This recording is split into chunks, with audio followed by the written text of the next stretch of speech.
جو ہی اس نے زہر آلود کھانا کھایا تھا اس کو قے آنے لگی تھی اور مسلسل آ رہی تھی۔ بہت مشکل سے اس نے اپنی بیوی سے کہا تھا کہ میرے بھائیوں کو بلاؤ، مجھے ہسپتال لے کر جائیں، لیکن اس کی بیوی جس نے خود اسے زہر دیا تھا وہ بھلا یہ کہاں ہونے دے سکتی تھی کہ وہ ہسپتال پہنچ جائے اور اس کی جان بچ جائے۔ اس لیے اس نے اپنا موبائل نکالا اور اپنے عاشق کو بلا لیا، اس کو سارے حالات بتا دیے کہ یہ الٹیاں کر رہا ہے، زہر نے اس کے اوپر صحیح اثر نہیں کیا، اگر یہ ہسپتال پہنچ گیا تو بچ جائے گا۔ اس کے عاشق نے حالات کی نزاکت کو فوراً سمجھ لیا اور پھر اپنی محبوبہ سے مشورے کے بعد اس کے شوہر کو بستر پر گرا کر چارپائی کے ساتھ باندھ دیا اور اس کے سینے پر زور زور سے پاؤں کی ضربیں لگانے لگا۔ سینے پر چوٹ لگنے کی تکلیف کی وجہ سے اس کی محبوبہ کا شوہر زور زور سے کراہتا تھا اور اس کی آواز کو کمرے تک محدود رکھنے کے لیے اس کے منہ میں کپڑا ٹھونس دیا گیا تھا۔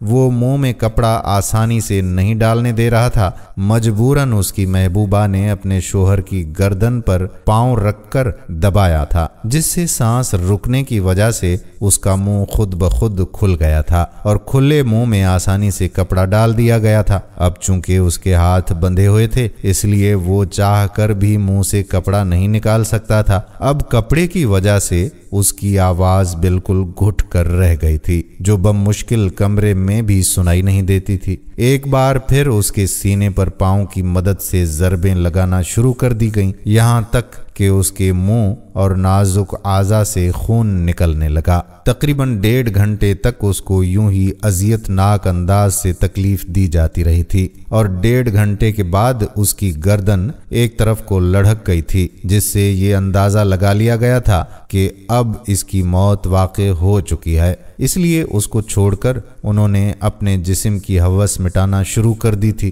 اپنی ہوس مٹا کر جب وہ لوگ فارغ ہوئے تو اس وقت انہوں نے فیصلہ کیا کہ میت کے کپڑے تبدیل کر دیے جائیں، اس کے جسم سے نکلنے والے خون کو صاف کر دیا جائے تاکہ کسی کو شک نہ ہو۔ خاتون نے اپنے شوہر کے کپڑے نکالے، اپنے عاشق کی مدد سے اس کو جس طرح کس کر باندھا گیا تھا اس کی وہ رسیاں کھولی گئیں، پھر اس کا خون صاف کیا گیا، اس کے سینے سے چوٹوں کے نشان مٹانے کی حتی المقدور کوشش کی گئی۔ کمرے کے اندر سے وہ سارا گند صاف کر دیا گیا تھا جو قے یعنی الٹیاں اس کے شوہر نے کی تھیں جب وہ زہر اس کے معدے میں گیا تھا۔ شوہر کا لباس تبدیل کر کے اس کی آنکھوں کو حتی المقدور بند کر دیا گیا تھا۔ جب ان کو یقین ہو گیا کہ بظاہر اس کو دیکھ کر نہیں لگتا کہ اس کو قتل کیا گیا ہے بلکہ اس کی طبعی موت لگ رہی تھی، تب معشوقہ نے اپنا سارا قیمتی سامان اٹھا کر اپنے عاشق کے حوالے کر دیا، جس میں زیور، نقد رقم اور کچھ قیمتی اشیاء تھیں۔ یہ سارا سامان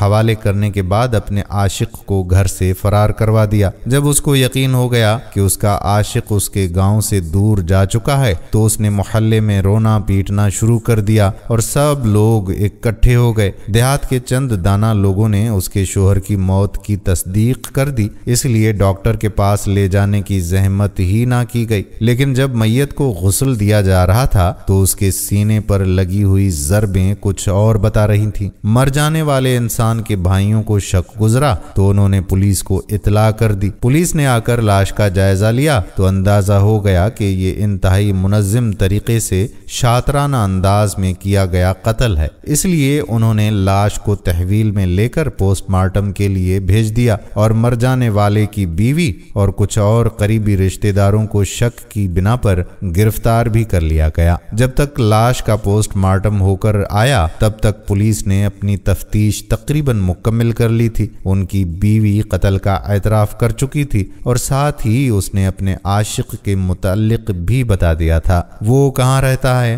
اور کس فیکٹری میں کام کرتا ہے یہ بھی بتا دیا، لیکن جب اس کے بتائے گئے ایڈریس پر جا کر پتہ کیا گیا تو معلوم ہوا کہ یہاں تو کبھی اس نام کا کوئی انسان رہا ہی نہیں ہے، نہ ہی کبھی اس فیکٹری میں کام کیا ہے۔ جب آس پڑوس کی مختلف فیکٹریوں میں جا کر اس کا حلیہ وغیرہ بتایا گیا تو ایک فیکٹری سے کچھ اشارے مل گئے، مگر وہاں بھی کسی نے اس کے آبائی گھر کے متعلق نہ معلومات لی تھی اور نہ ہی اس نے کبھی کسی کو سیدھا بتایا تھا۔ اس لیے پولیس چاہ کر بھی اس تک کبھی نہیں پہنچ پائی۔ وہ نمبر جس کے ذریعے وہ اپنی محبوبہ سے رابطے میں تھا، وہ نمبر اسی رات سے لے کر اب تک مسلسل بند جا رہا تھا اور اس کی کوئی بھی نئی لوکیشن نہیں آ رہی تھی۔ اس کی آخری لوکیشن محبوبہ کے گھر میں ہی تھی۔ پولیس کے پاس کوئی ایک اور آخری کیس تو نہیں تھا، وہ اپنے اور کاموں میں مصروف ہو گئے اور اس قتل کی فائل بند کر دی گئی۔ یوں ایک خاتون جس نے اپنے وفادار شوہر کو اپنی جسمانی ہوس مٹانے کے لیے اپنے غیر محرم محبوب کے کہنے پر قتل کر دیا،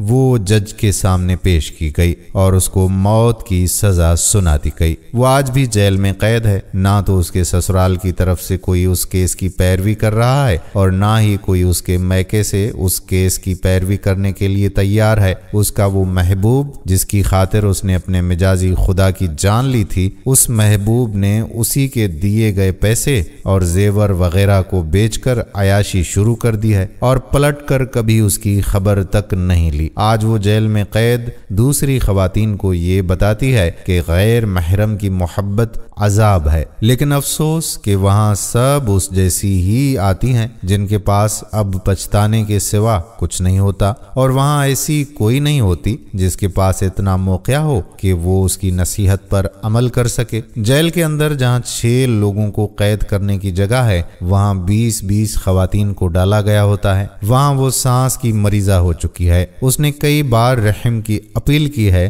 لیکن نہ تو اس کی اپیل منظور ہوئی ہے اور نہ ہی اسے کبھی ضمانت ملی ہے، بلکہ جب کبھی وہ گڑ گڑا کر جج صاحبان کو کہتی ہے کہ میرے حال پر رحم کر دو، تو جج صاحبان اسے کہتے ہیں کہ تو اسی رحم کے قابل ہے جو رحم تو نے اپنے شوہر پر کیا تھا۔ ہم تجھ پر نہیں، اس مقتول پر رحم کریں گے جس کو رحم کی بھیک مانگنے کا موقع بھی نہیں ملا تھا۔ جج صاحب کا اپنی توقع کے مطابق جواب سن کر وہ پھر بیٹھ کر رونے لگتی ہے، لیکن اب اس کے آنسوں پر بھی کسی کو کوئی ترس نہیں آتا۔ افسوس کہ یہ آنسوں ہمیشہ بہتے رہیں گے، لیکن پھر بھی شاید اس کی توبہ قبول نہیں ہوگی۔ دوستو، اس کہانی کے ذریعے میں اپنے ناظرین کو یہ سبق دینا چاہتا ہوں، خاص کر کے خواتین کو، کہ بے شک بھلے ہی آپ اپنے شوہر سے ناخوش ہوں، وہ آپ کی امیدوں پر پورا نہ بھی اترتا ہو، لیکن کبھی بھی کسی بھی حال میں اللہ تعالیٰ کی بنائی ہوئی حدود کو کراس کرنے کی کوشش نہ کرنا۔ اللہ تعالیٰ کی پکڑ بہت سخت ہوتی ہے۔ اگر آپ کے ساتھ کوئی زیادتی کر رہا ہے تو اللہ تعالیٰ اس کا بھی بہترین بدلہ لے گا اور آپ کو اس کی بہترین جزا بھی دے گا، لیکن اگر آپ خود خدا بننے کی کوشش کرو گے تو اللہ تعالیٰ کے عذاب میں مبتلا ہو جاؤ گے۔ دوستو، اگر آپ کو بھی یہ کہانی پسند آئی ہو اور ویڈیو آخر تک آپ نے دیکھی ہو تو کمنٹس کر کے ہمیں بتائیے گا کہ آخر تک آپ نے ویڈیو دیکھی، اور اس ویڈیو کو اپنے دوستوں احباب کے ساتھ شیئر بھی کیجیے گا۔ آنے والی ویڈیو تک اپنے میزبان قادر بخش کلہوڑوں کو اجازت دیجیے۔ اللہ حافظ۔